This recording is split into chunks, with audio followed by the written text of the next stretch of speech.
Hello friends, आप सभी का स्वागत है आपके अपने YouTube channel GK the knowledge में। इसमें हम आज बात करेंगे स्मॉल इंटेस्टाइन और लार्ज इंटेस्टाइन की। कल हमने देखा था कि एग्नास्टिया क्या होता है, उसके क्या क्या फंक्शन होते हैं। आज स्मॉल इंटेस्टाइन और लार्ज इंटेस्टाइन के बारे में पढ़ते हैं। तो स्मॉल इंटेस्टाइन यानी छोटी आंत। छोटी आंत, जो छोटी आंत है वो पाचन तंत्र का सबसे महत्वपूर्ण अंग है, क्योंकि जो पाचन तंत्र है 90% जो पाचन होता है वो छोटी आंत में जाकर होता है। और छोटी आंत पाचन तंत्र की जो सबसे बड़ा जो अंग है।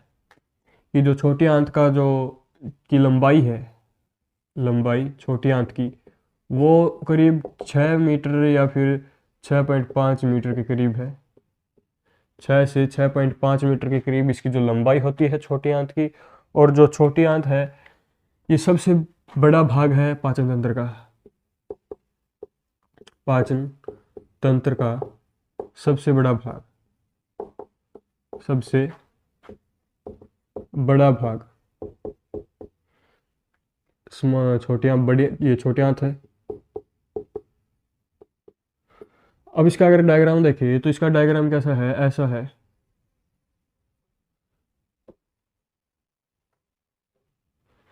इस प्रकार की छोटी आंत होती है, ये छोटी आंत है। और जो छोटी आंत है इसके 3 भाग है। पहला डेडुनम, दूसरा जेजुनम और तीसरा इलियम। डेडुनम, जेजुनम, इलियम, ये 3 भाग है छोटी आंत के। जो छोटी आंत है इसके 3 भाग है। इसको कहते हैं हम डेडुनम, इसको कहते हैं जेजुनम और इसको कहते हैं इलियम। ये 3 भाग है डेडुनम, जेजुनम, इलियम।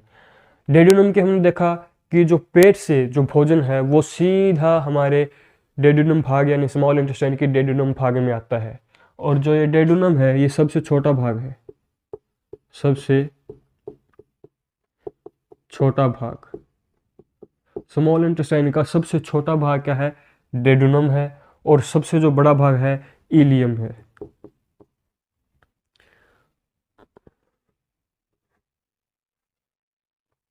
बड़ा भाग, बड़ा भाग इलियम है। और इलियम की जो लंबाई है करीबन 3 से 3.5 मीटर है। 3 से 3.5 मीटर इसकी लंबाई है। इलियम की सबसे बड़ा भाग है। सबसे छोटा भाग डेडुनम है। जो भोजन है वो डेडुनम में आता है। डेडुनम के बाद जो भोजन है वो जेजुनम में नहीं जाता भाई। जो भोजन है जेजुनम में नहीं जाता बल्कि सीधा इलियम में जाता है। यहाँ पर ना भोजन रुकता है ना ही अब्जॉर्ब किया जाता है। ठीक है, फिर आता है इलियम में। इलियम क्या करता है, जो भोजन होता है वेस्टेज भोजन को तो आगे भेज देता है, लेकिन जो हमारे शरीर में पौष्टिक पदार्थ आते हैं उन पौष्टिक पदार्थों को एक विली नाम की, जो इसके अंदर धागे जैसी संरचना पाई जाती है, धागे जैसी संरचना, धागे जैसी संरचना जिसको विली कहा जाता है, विली, विली या प्रवर्ध, विली या प्रवर्ध कहा जाता है। धागे जैसी संरचना पाई जाती है इसमें ऐसे।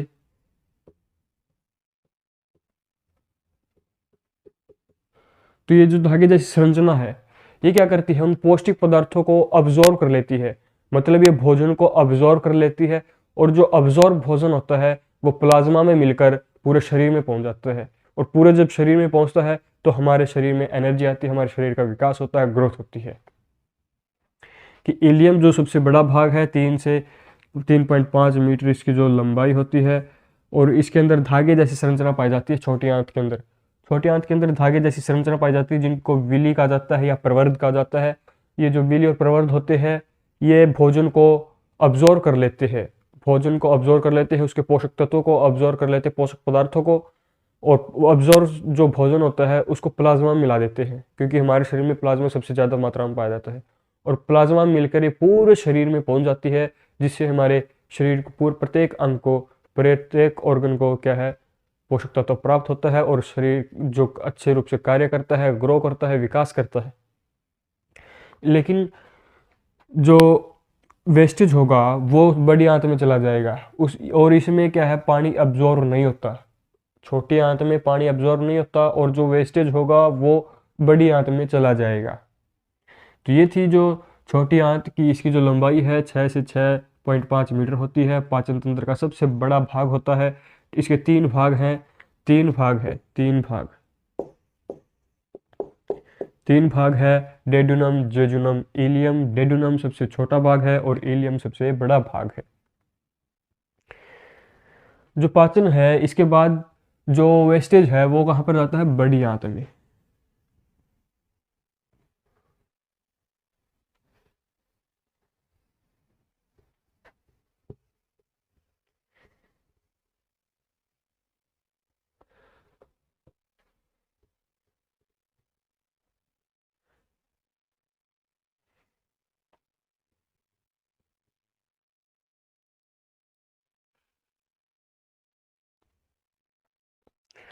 अब जो भोजन कहाँ पर जाएगा, बड़ी आंत में। बड़ी आंत, जो बड़ी आंत है वो सिर्फ बड़ी है लेकिन स्मॉल इंटेस्टाइन से छोटी है। जो इसकी जो लंबाई है वो करीबन इसकी 3 से 1 से 1.5 मीटर होती है। 1 से 1.5 मीटर इसकी लंबाई होती है। अगर इसका डायग्राम हम देखें तो ये इस प्रकार की होती है।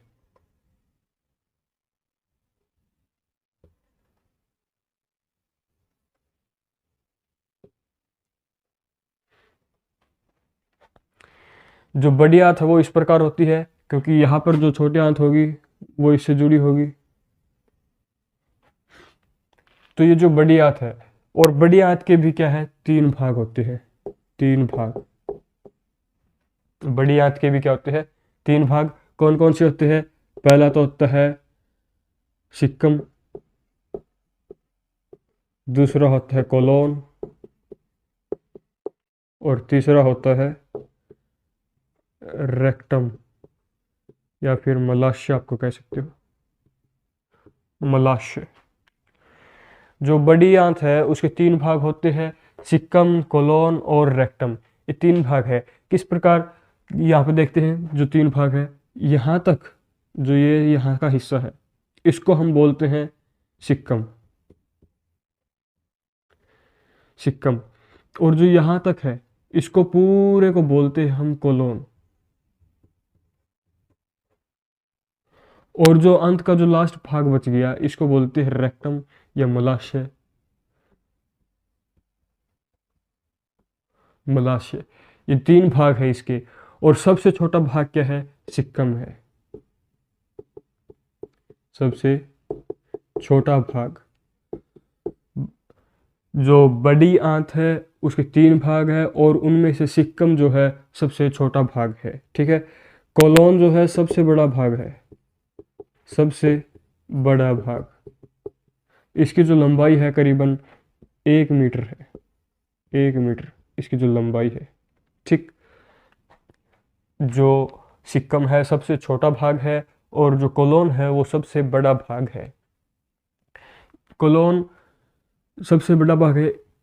इसके बाद जो हमने बात की थी, जो वेस्टेज भोजन है वो कहाँ पर आता है? वेस्टेज जो भोजन है वो कहाँ पर आएगा? सीधा लार्ज इंटेस्टाइन यानी बड़ी आंत में आएगा। और बड़ी आंत में कहाँ पर जाके स्टोर होगा? रेक्टम में। रेक्टम में जाके स्टोर होगा, मतलब जो वेस्टेज होगा वो हमारा रेक्टम में आएगा। और यहाँ पर आने के बाद ये जो एनस के माध्यम से मल द्वार या फिर जिसको एनस कहते हैं, इसके माध्यम से जो वेस्टेज है वो आउट हो जाएगा, एग्जिट हो जाएगा, बाहर निकल जाएगा। इसमें रेक्टम क्या करता है? वेस्टेज भोजन को बाहर निकाल देता है। लेकिन इसके अंदर पानी का अब्जॉर्प्शन होता है। पानी का अब्जॉर्प्शन किया जाता है बड़ी आंत में। इसमें आते हैं बड़ी आंत में क्या क्या आता है? एक तो पानी और प्लस गंदा पदार्थ या वेस्टेज, गंदा पदार्थ। तो गंदे पदार्थ को रेक्टम के में पहुंचता है और वो रेक्टम जो है एनएस के माध्यम से निकाल देता है। और लेकिन जो पानी है उसका अवशोषण किया जाता है, अवशोषण, अब्जॉर्प्शन किया जाता है पानी का इसमें। तो इसमें पानी का अब्जॉर्प्शन हो लिया। उसके बाद जो सिक्किम का सबसे इम्पोर्टेंट पार्ट क्या है कि जो सिक्किम है वो सबसे छोटा भाग है, लेकिन यहाँ पर वर्मीफॉर्म वरीफॉर्म अपेंडिक्स पाई जाती है। सिक्किम में क्या पाई जाती है? अपेंडिक्स। सिक्किम में अपेंडिक्स पाई जाती है, वरीफॉर्म अपेंडिक्स पाई जाती है, और इसका जो आकार होता है केंचुए जैसा होता है, केंचुए जैसा इसका आकार होता है।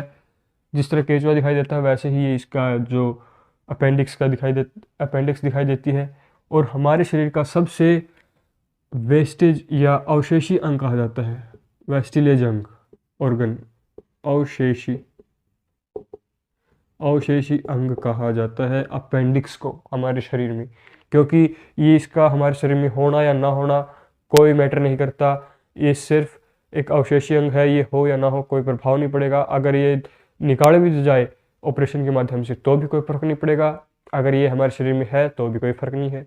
जिस प्रकार एक मैंने बताया था आपको अक्कल जाड़, जब दांत करवाए थे उसमें बताया था अक्कल जाड़, कि अक्कल जाड़ जो है अवशेषी अंग है, इसका होना या ना होना कोई मैटर नहीं करता। इसी प्रकार जो अपेंडिक्स का होना या ना होना कोई मैटर नहीं करता। लेकिन जो प्राचीन समय था, प्राचीन समय जब हम घास फूस खाते थे उस समय था, वो जो समय था उस समय ये बहुत इंपॉर्टेंट था, ये बहुत महत्वपूर्ण कार्य करता था। ये क्या करता था कि जो हम घास फूस खाते थे उनको सेलुलोज में बदलता था, सेलुलोज में बदलता था। कौन बदलता था? अपेंडिक्स।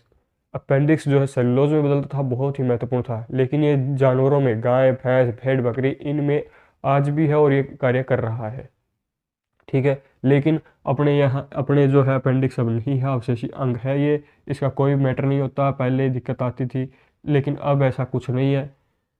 तो इस जो बड़ी आंत है वो 1 से 1.5 मीटर होती है। इसके 3 भाग हैं।